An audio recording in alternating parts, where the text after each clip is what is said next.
regret not starting that business. I regret not traveling to that place. I regret not asking that person out. So there's a lot of regret about what people didn't do rather than what they did do. And I think a lot of people live their lives like that and end up at the end of their lives and think, why did I not go for the thing I wanted? Why did I not do it? Why did I not take action?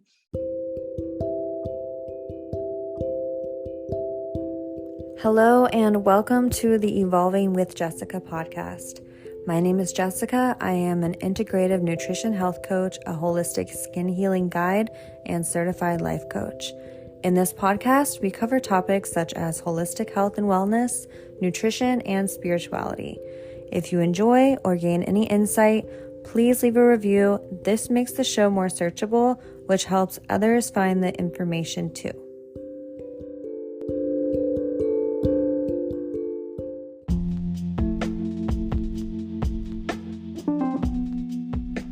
Today, I am joined by the lovely self-concept and manifestation coach, Lorena. This episode is for you if you're struggling with the way that you see and feel about yourself and if you're ready for change. Just from spending these 45-ish minutes with Lorena, I can tell you she is not afraid to call it like she sees it and empower you to be the person you envision for yourself. Lorena supports heart-centered women in shifting their identity and consciously creating the authentic reality their souls came here to experience. Her teachings of deliberate manifestation follow a holistic and emotionally integrated approach based on somatic techniques, nervous system regulation and expansion, shadow work, and subconscious programming. After feeling deeply disconnected for most of her life, Lorena eventually realized that she was repeating the same toxic patterns in every area of her life. It is her mission to show you that you are not at the mercy of your circumstances. You have power over your life and you don't have to betray yourself, lie to yourself, deny your true beliefs, or micromanage your emotions in order to create the reality you desire. You can read more about Lorena and her story in the show notes, and that is where you will also find her links. If you found this podcast because you're struggling with confidence and self-love due to skin issues, DM me on Instagram at Evolving with Jessica with the words "Get Clear," and I will send over a free gift from me to you. Now, let's get into this uplifting and informative conversation with Lorena.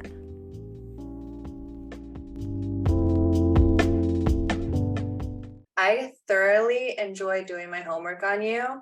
Everything that you're talking about is just right up my alley, and I feel like it's what actually matters, and it's what more and more of the population needs to be hearing about, because it's the truth.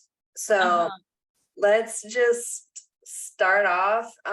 One thing that I saw you were talking about recently is fear and feeling uncomfortable and the need and the importance to embrace that.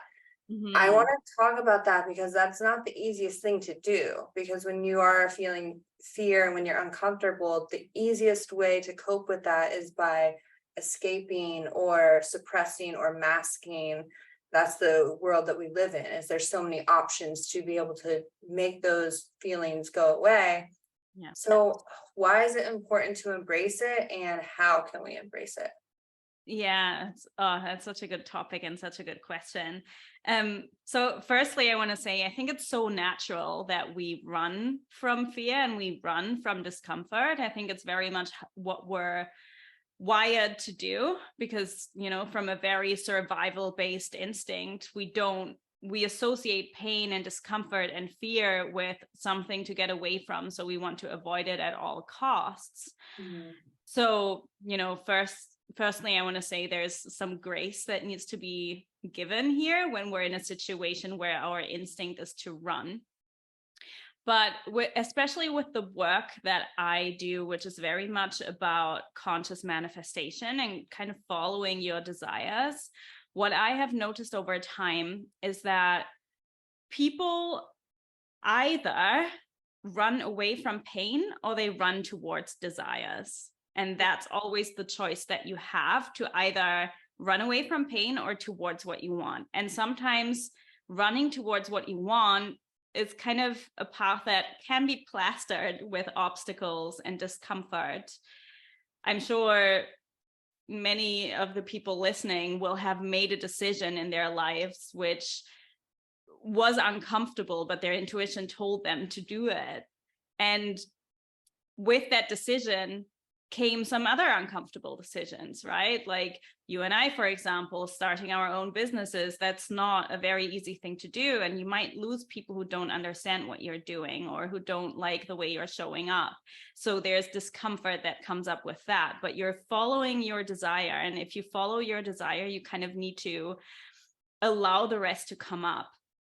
And what I'm also really noticing in the context of that is that a lot of people live their life in resistance, and it's just not a very nice place to be, because you're constantly trying to control your surroundings, your circumstances. You're trying to control things that you essentially can't control.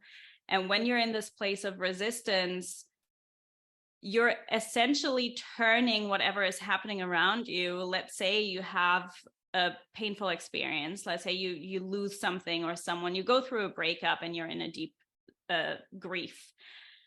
When you resist that experience, you actually turn it into more of a problem than it needs to be. Whereas if you surrender to that sensation and to the emotions that come up, you move through them a lot quicker.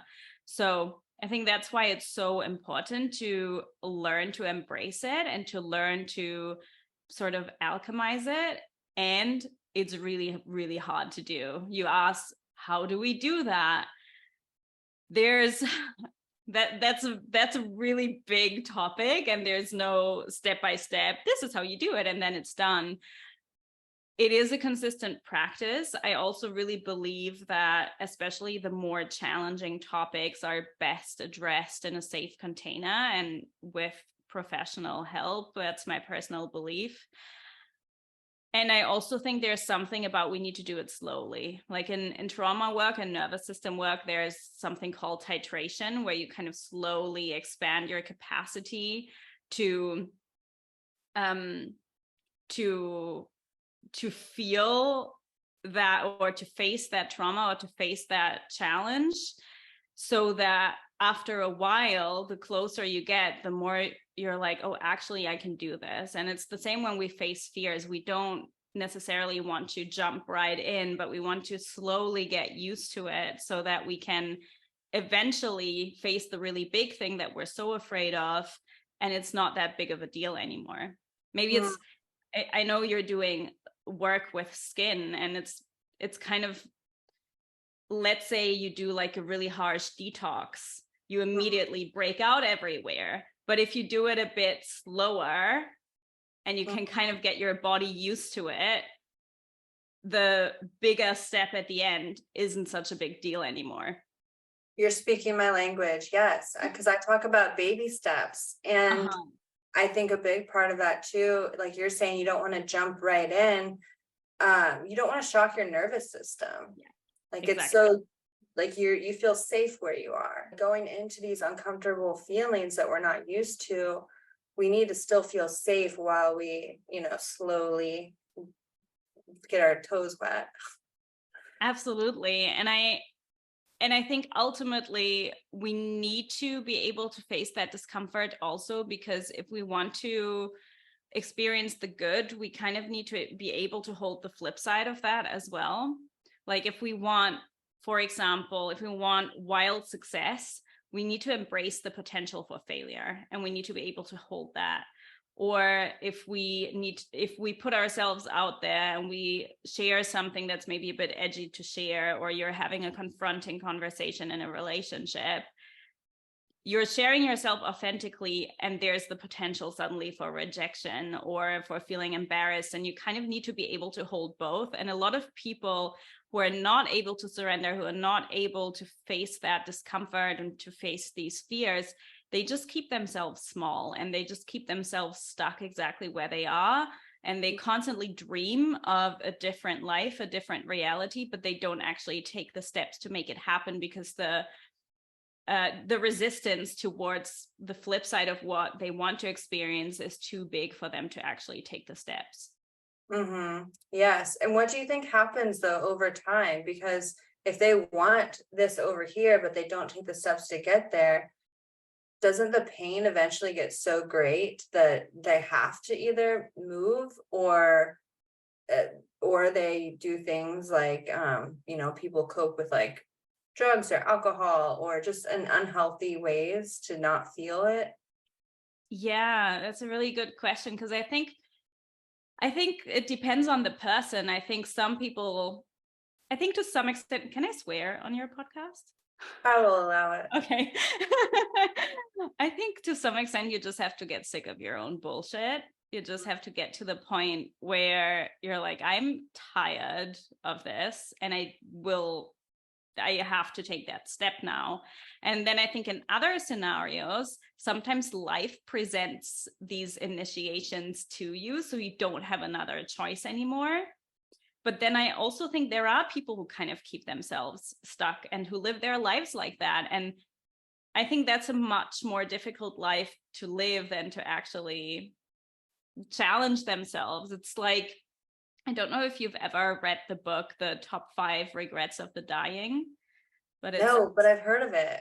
Yeah, so it's this book of like stories of people on their deathbed and basically the things they regret. And everyone says something like, oh, I regret not spending more time with my loved ones, or things like, I regret not doing the thing I wanted to do. I regret not starting that business. I regret not traveling to that place. I regret not asking that person out. So there's a lot of regret about what people didn't do rather than what they did do. And I think a lot of people live their lives like that and end up at the end of their lives and think, why did I not go for the thing I wanted? Why did I not do it? Why did I not take action? So I think it really depends. I actually had a conversation with a friend yesterday because we were kind of talking about our financial backgrounds, and she said she comes from a family that was more like middle class and same as me, and she always has that safety net of, if things in her business don't go well, she has her parents to fall back on. And she said to me, I sometimes wonder the types of people who don't have that, who don't have parents to fall back on. Maybe they're actually at an advantage, because if you don't have another choice, you have to make the money yourself, right? You don't have that safety net. And I do think that's true to some extent, because I know a lot of people who have done that for themselves. And I also think the flip side of that is true, where some people just keep themselves then in poverty because they just don't think they can grow. You were kind of saying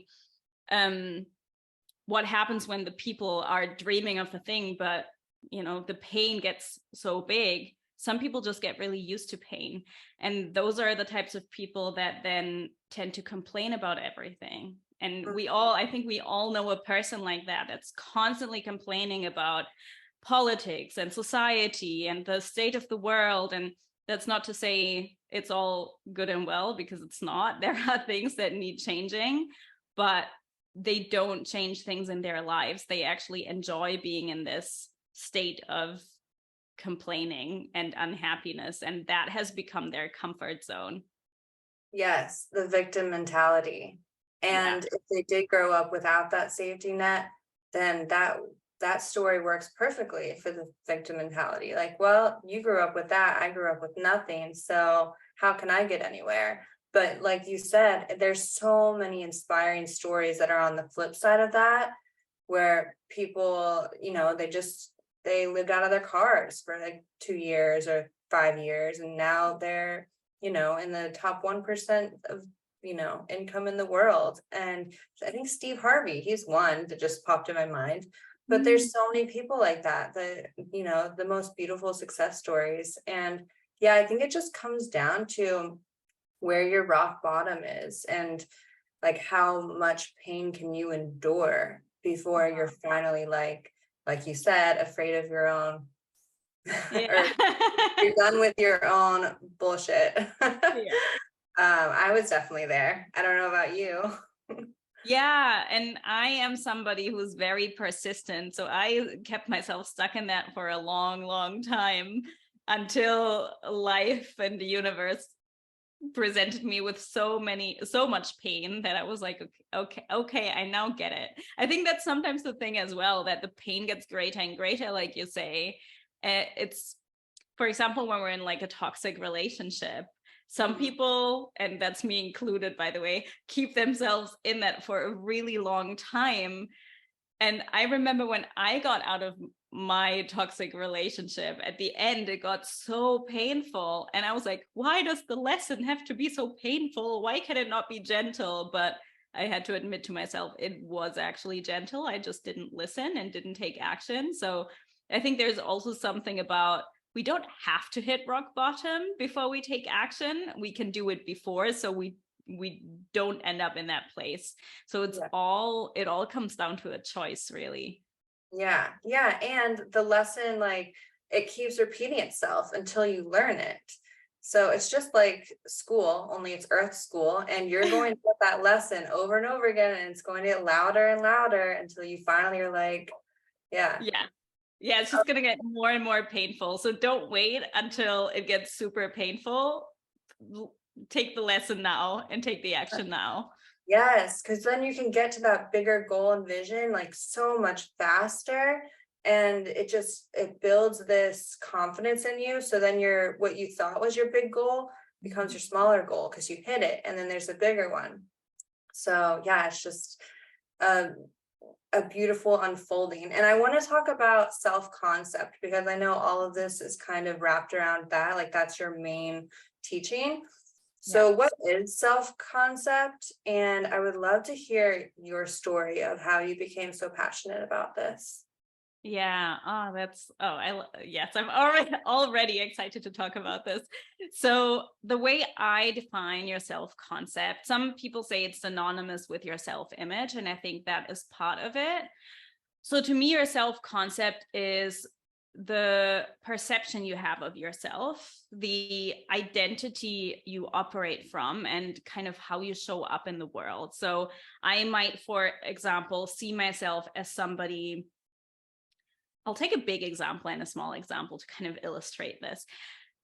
I can see myself as somebody who can't succeed independently. So I will then continually self-sabotage unconsciously by, for example, staying in jobs I hate, or even, having a business where I don't really give it my all, because unconsciously I believe I am just not that person who can succeed on their own. Or something very minor and kind of funny example that I realized about myself very recently. So I've been doing this daily Kundalini yoga practice for about a month, and I could never in my entire life, I could never whistle. It's like so random. And part of that practice was to whistle for like a minute in a specific melody. And since I've been doing that, like, I've gotten really good at whistling. And I always used to see myself as a person that couldn't do it. So it applies to all areas of life, really, and the small things and the big things. But very often it's the big things that are the problem, because who cares if I can whistle or not? But my belief about myself that I can't be loved in a relationship, or that I can't have success, or that I can't create abundance, that will hold me back, because my subconscious mind will continuously sabotage my desires, because the belief of this is who I am is so strong. So that's what self-concept is, and why it's so important to actually look at that. And the way I kind of got so passionate about it was, so when I kind of went on my whole spiritual journey, which is a whole other story, but I eventually came into the conscious manifestation world and community, and I dove really deep into that, studied different teachers, primarily Neville Goddard's work. If people don't know who that is, I really recommend reading his books. Very, very powerful stuff. And I kind of got into that, and he speaks about self-concept as well, but a bit differently than I do. And I realized through really experimenting with visualization and imagination, I realized that no matter how much mental work I did, how much mindset work I did, how many affirmations I said, and how much I visualized my dreams, I actually just got unhappier. And ultimately, I realized unless I saw myself as the person, as that version of me, unless I stepped into that identity of being the person I wanted to be, nothing was going to change, because every choice I make stems from who I believe myself to be. You know, there's the saying, you don't manifest what you want, you manifest who you are. And that's exactly what it comes down to. And that's how I kind of got so passionate about it. And then I dove really deep into shadow work as well, because I realized the power of the subconscious mind and how it really, your shadows really block you from what you want. And I don't mean this in a negative way, because it's all just a protective mechanism, but they do, because we operate so much from our subconscious mind, we're not even aware of how we're holding ourselves back. So I kind of went into that as well, and into embodiment work, because the way we show up and from our self-concept is a lot more than who we think ourselves to be, but it's all about how we hold ourselves and how we show up. Like, I can stand in front of, let's say, a classroom or an office presentation, and I can not know what I'm talking about and appear to be really confident, because that's the self-concept I have, that's the embodiment I hold. Or I can have studied all night and I'm stuttering and I'm not showing up in a confident way because I am insecure, right? So that's kind of, in a nutshell, why I'm so passionate about self-concept and what it is. What I'm hearing is self-concept is basically the whole collection of our beliefs about ourselves, whether they're conscious or subconscious.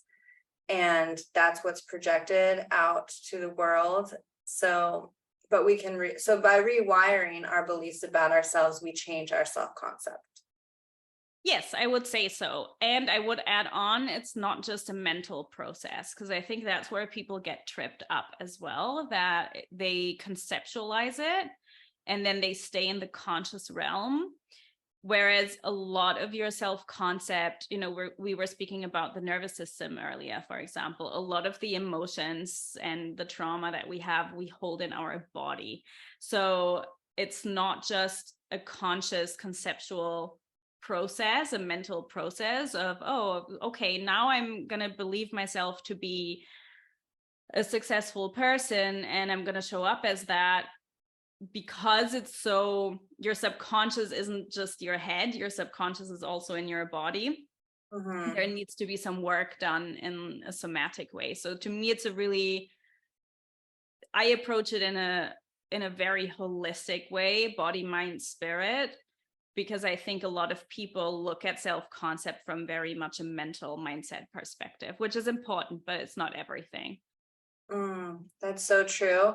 And I was just listening to something this morning that relates to this. It has to do with aging. So I guess when people dance more or like exercise, even though people look younger when they exercise, that's pretty much a known thing, whether it's walking or it doesn't even matter what kind. It's not more about like the exercise, it's more about being in your body and moving your body.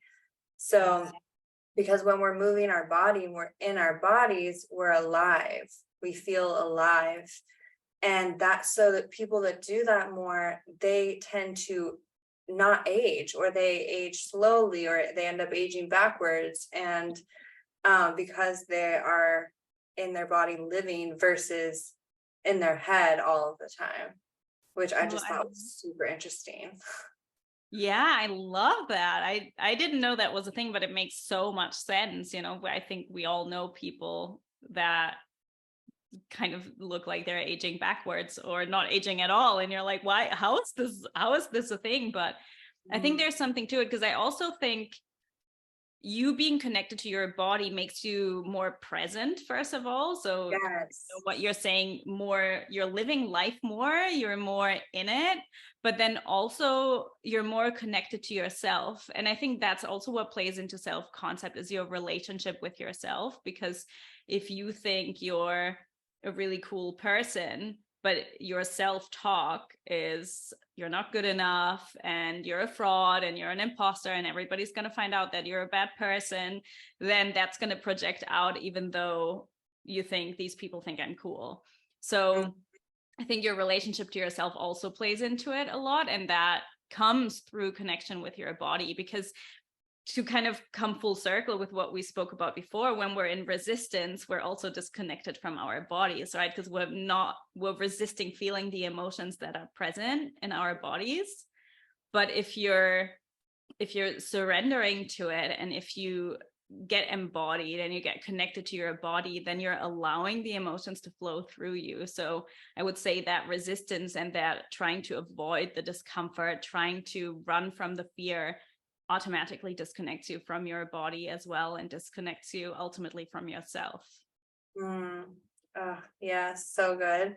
And you talked about a couple different times, you used the example of going through a breakup or being in a toxic relationship. So, and we talked about surrendering, but what would it mean? So somebody is going through a breakup, and maybe it's a breakup from a toxic relationship, and they're like, okay, Lorena, like, how do I surrender? What do I do? Like, I'm in so much pain and discomfort. Like, how do I even start, Yeah. I think it depends on the situation and how severe the pain is and what the exact context is. So I wouldn't feel comfortable giving like a blanket statement answer, but I think what we're dealing with when we're dealing with a breakup is grief. And it doesn't matter if that's a toxic relationship or, because it's just, you're just going to feel pain either way, because either if it's a toxic relationship, you're losing the fantasy of something, right? You're losing what you thought it was and what it wasn't. And if it's a breakup from a healthy connection, if the breakup is not in a way where you can do the healing together, you're gonna feel that pain. So ultimately that's grief, what we're dealing with. And whether that's a breakup or a friendship breakup or a death, it's grief. And I think grief is a process. Grief is not an emotion. So with that, how do I surrender to that? It is really about what do I need in each moment. So for example, I lost my cat at the beginning of the year. Unfortunately, he died from cancer. And it was very sudden and it was extremely painful because he was my soulmate. And I don't know, some people might not be able to relate to that because they're like, it's just an animal. Other people are like, yeah, I get it because I lost my soul cat or dog. I get it. Yeah, I think people with pets totally get it. And I really fell apart. And in that context, I think surrender means let yourself fall apart, let yourself be in the thick of it. And with a breakup, it's the same. Allow yourself to feel it. And that sometimes that means distracting yourself, by the way. Sometimes that means I can't handle it right now and I need a friend here and I need them to cook for me. So I actually get some food in my belly. So I don't think it means you have to be in the pain all the time, but you really need to look at what do I need in each moment. And in the beginning of something intense, you need to allow yourself to be in it. And then eventually what happens is that dissolves a little bit. And I say that in quotation marks because I think grief specifically doesn't dissolve. Grief stays, it just transforms. But the intense pain, if we feel an emotion deeply, if we allow ourselves to surrender to it, it leaves. There's, I believe it's the 90-second rule that I think a lot of people will have heard of.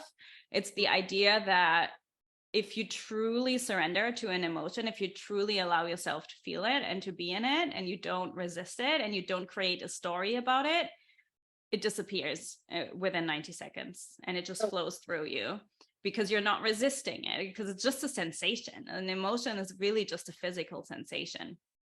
So I think that's what it means to surrender to it, and to also surrender to the process. With grief, it's a process. So it's going to go up and down. It's not going to be linear. One day you're going to wake up and you're going to be like, I think I'm over it. I think I've let it go. And then maybe 2 weeks later, you break down crying in the middle of the supermarket or something.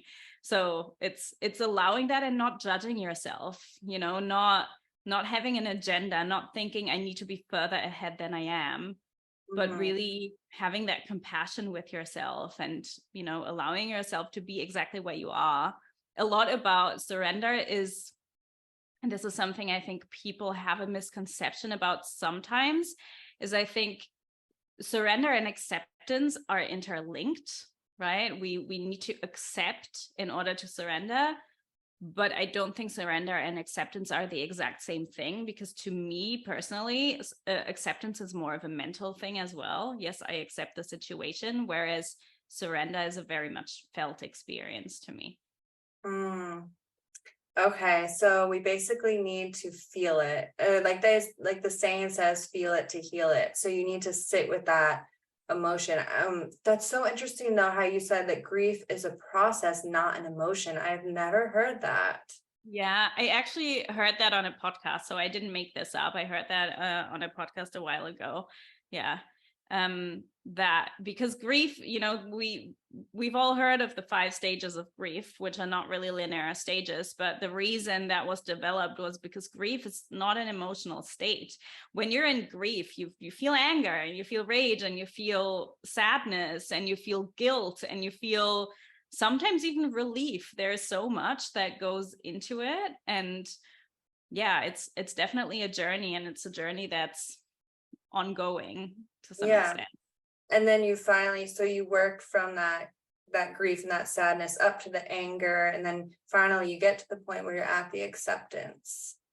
And then but then the anger comes back, right? So I don't think it's like you do this and then this, but it's more like it comes when it comes. Like I still break down crying sometimes about my cat, but it's integrated now, and there is a sense of acceptance now that doesn't come from just a mental acceptance, but it's just like it's ever present.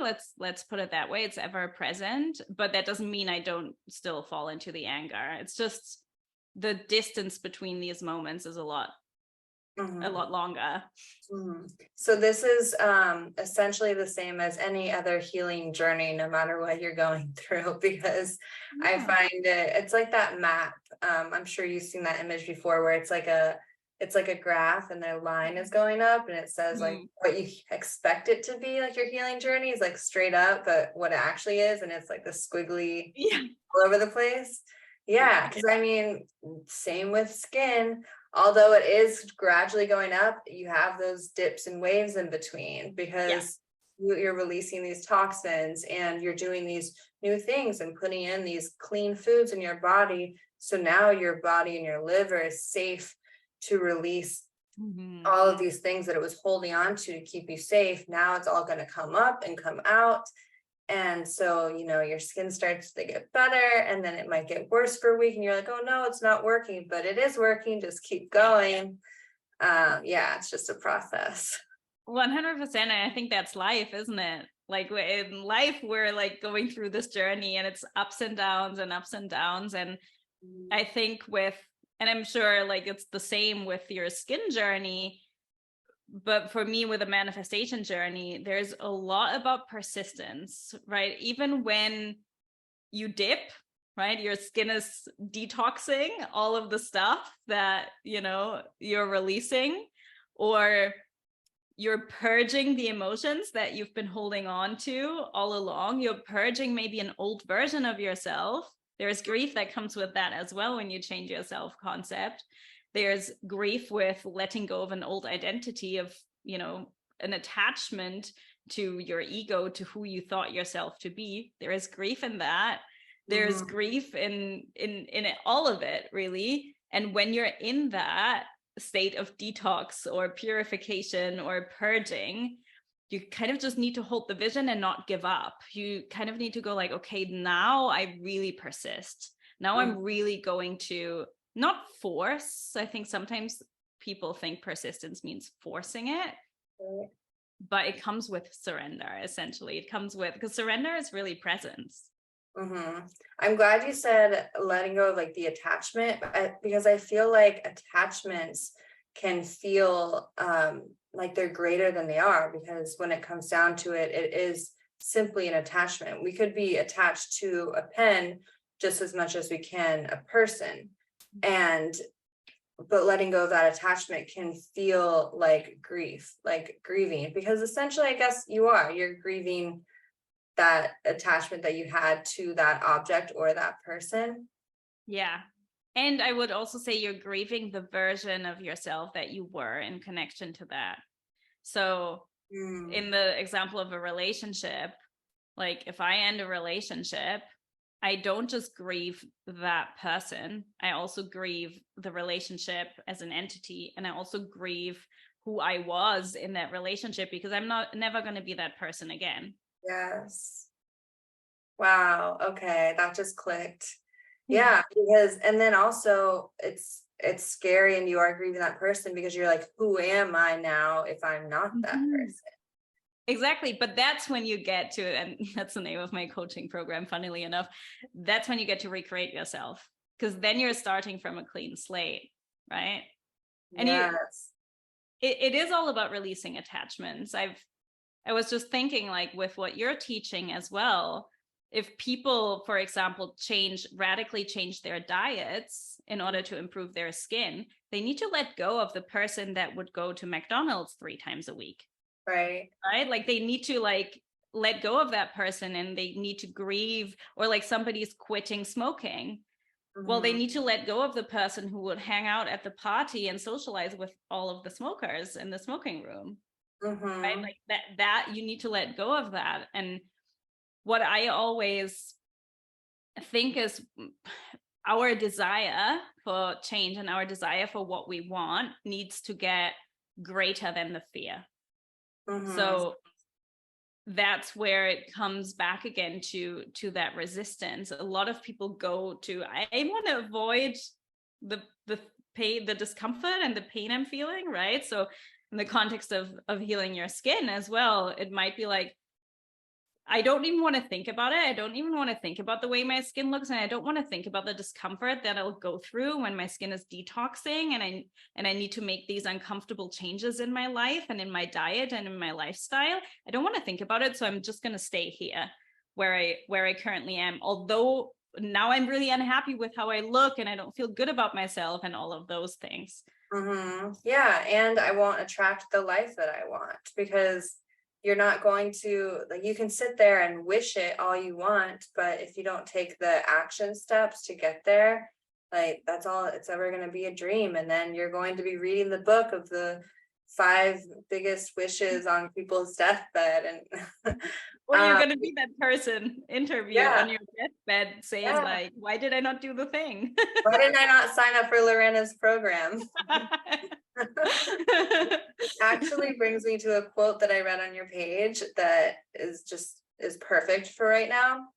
And I'm not sure who said this, maybe it was you, but it was, after every death comes a rebirth, and there is no rebirth without death.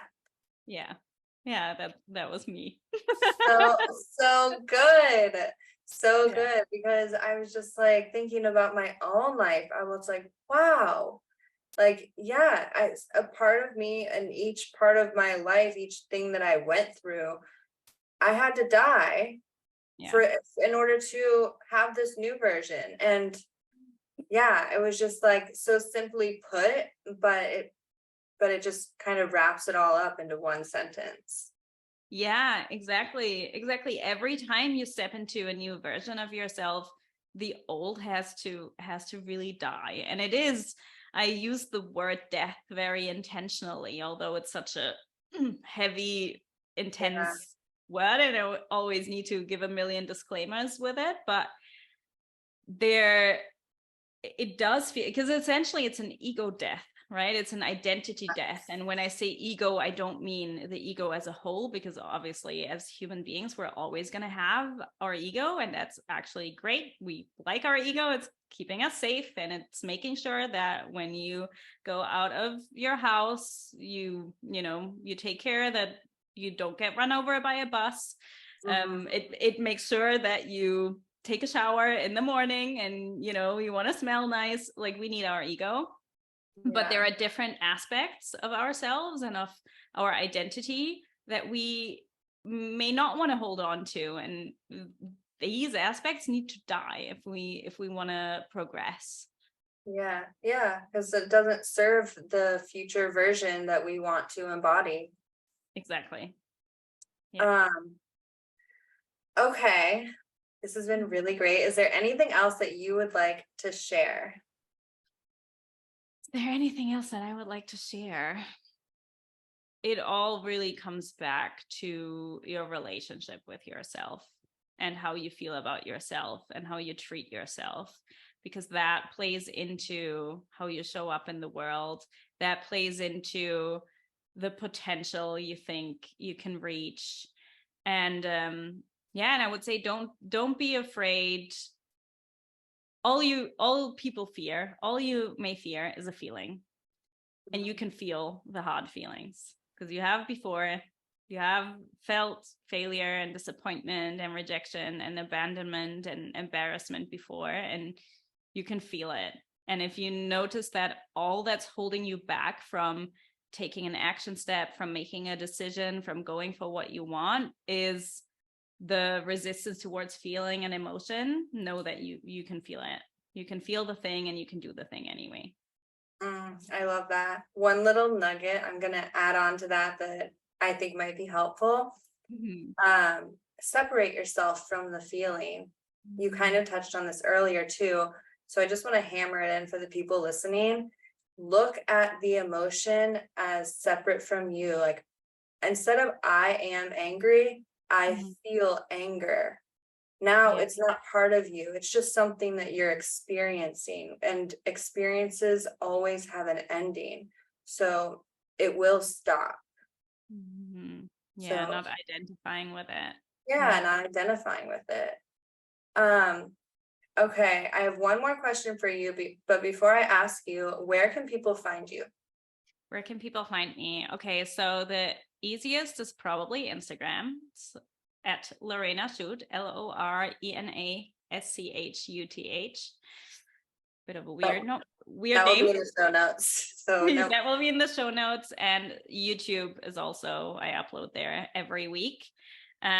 So these two are probably the best places to find me. Okay, awesome. And what is your number one health tip, whether it's mindset, diet and nutrition, physical, emotional, just the one piece of advice that you would like everyone to know? Breathe. Conscious breathing. Watch your breath. Breathe consciously. That's my number one health tip. I guarantee you, the second you said breathe, everybody took a deep breath. I hope so. And it kind of plays into all the areas that you mentioned, right? It's like, it's going to improve your lung capacity. It's going to improve how you feel in your body. It's going to improve your emotional experience. It's going to make you more level-headed. If I could tell a person to only make one change in their lives, I would say learn how to breathe consciously. Gosh, so good. So necessary. Thank you so much, Lorena, for joining me and for being here. And for everyone listening, I hope you enjoyed this. If you did, feel free to take a screenshot and post it to your Instagram story and tag us. We would love to hear about your experience. Yay! Thank you so much for having me. It was such a joy to be here. Absolutely. Thank you. Have a great day, everybody.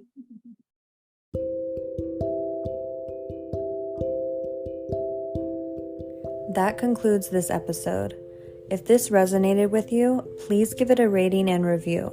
And if you have any questions, please feel free to reach out on Instagram. I would love to hear from you. Links are in the show notes. I sincerely thank you for your time and your presence.